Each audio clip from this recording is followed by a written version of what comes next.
اللہ عز و جل قرآن عظیم میں ارشاد فرماتا ہے، اس سے بڑا ظالم کون جو اللہ کی مسجدوں میں اللہ کا ذکر کرنے سے روکتا ہے، وہ سب سے بڑا ظالم ہے۔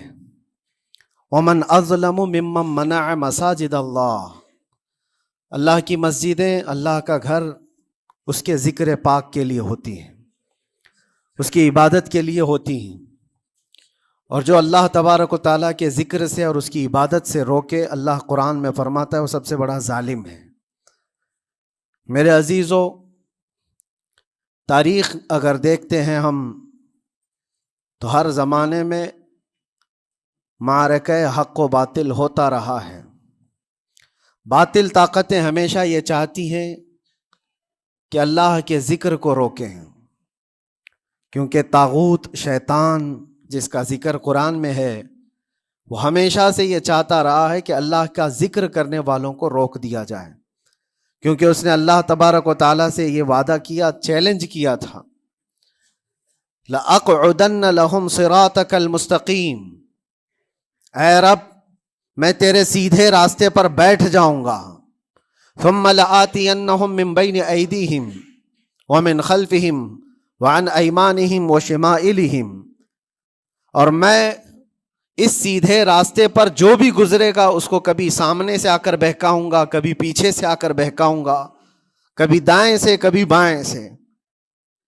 اور اللہ تبارک و تعالیٰ سے شیطان مردود یہ کہتا ہے، وَلَا تَجِدُ أَكْثَرَهُمْ شَاكِرِينَ، تو تیرے بندوں میں شکر گزار بندے نہیں پائے گا۔ مطلب یہ ہے کہ ابلیس لعین مسلسل یہ کوشش میں ہے کہ اللہ تبارک و تعالیٰ کے بندوں کو اس کے ذکر سے دور کرے، اس کے شکر سے دور کرے۔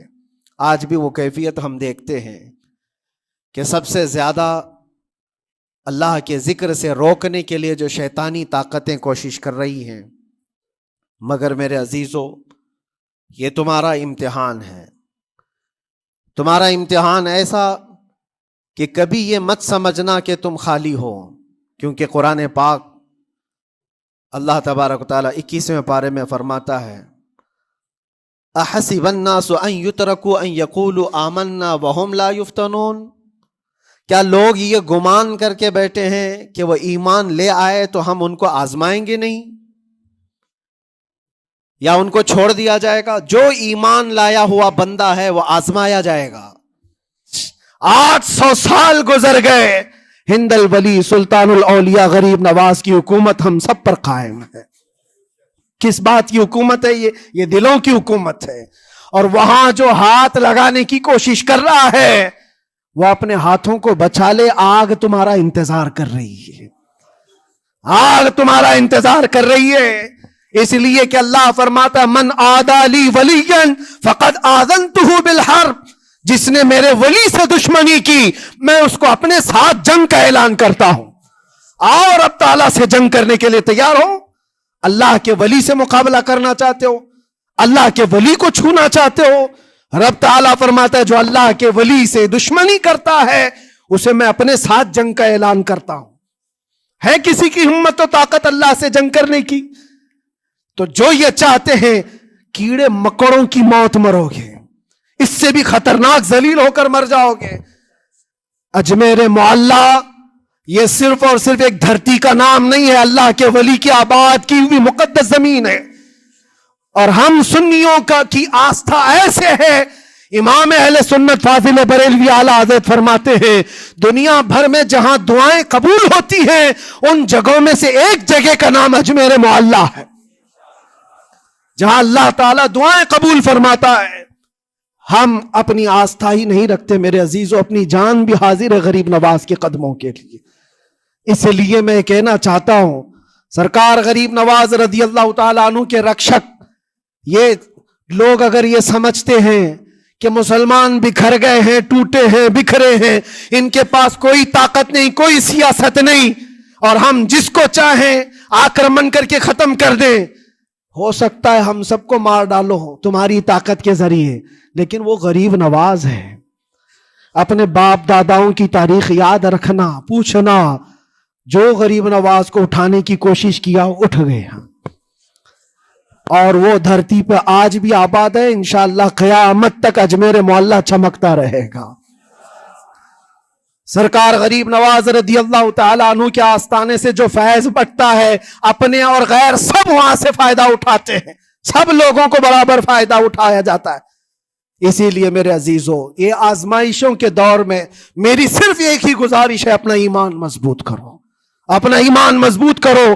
ایمان اگر تمہارے پاس ہے تو تمہیں امتحان سے بھی گزرنا ہی ہوگا. یہ ایمان کسی حلوہ پراٹھے کا نام نہیں ہے کھا کر کے مست نیند سو جائے. پھر اسے اس دار فانی میں، اس دنیا میں امتحانات سے گزار کر کے اپنے ایمان کی کسوٹی کو دکھانا ہوگا. اسی لیے قرآن یہ بھی کہتا ہے کہ تمہیں کیسے کیسے آزمایا جائے گا. وَلَنَبْلُوَنَّكُمْ بِشَيْءٍ مِّنَ الْخَوْفِ وَالْجُوعِ وَنَقْصٍ مِّنَ الْأَمْوَالِ وَالْأَنفُسِ وَالثَّمَرَاتِ.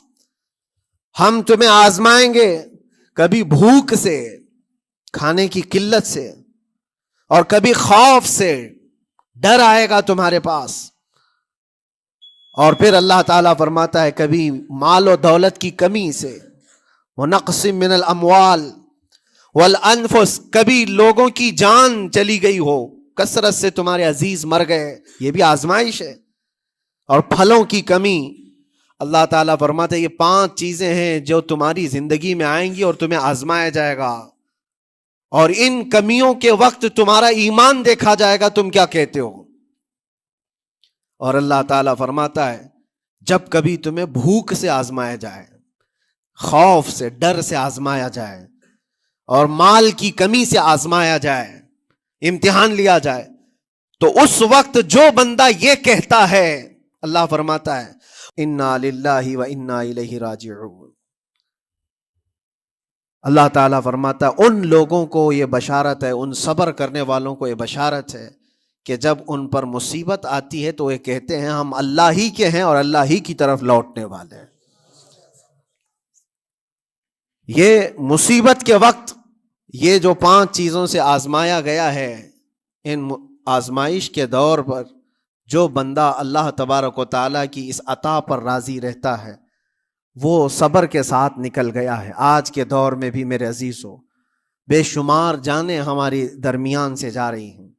آپ کو اندازہ ہے موت اتنی عام ہو گئی ہے، اتنی عام ہو گئی ہے کہ اب لوگوں کو موت پر کوئی افسوس بھی نہیں ہوتا. ہر دن خبریں موت کی سرخیاں چھاپتی ہیں.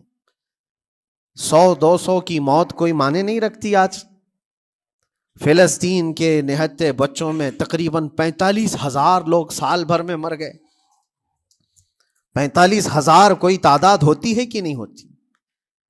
اتنی بڑی جانوں کا جو نقصان ہے یہ آزمائش ہے. اور یہ جانوں کے ذریعے سے آزمائش تھی. مال کی کمی کی آزمائش تو ایسی ہے، ملک شام، یمن، بہت سارے ایسے ٹوٹے پھوٹے علاقے، عراق، جہاں پر لوگ کھانا اور دوائیوں سے جوجھ رہے ہیں اس طرح سے کہ وہ گھاس کھانے پر مجبور ہیں. بہت سارے ایسے علاقے جہاں پر چھوٹے بچے پھینکے ہوئے کچرے میں سے دانے چن کر کے کھا لیا کرتے ہیں. وہ اپنے پیٹ کی اس آگ کو بجھانے کے لیے دانے دانے کے لیے ترس رہے ہیں. یہ بھوک کی آزمائش ہے، مال کی کمی کی آزمائش ہے، جانوں کی آزمائش ہے.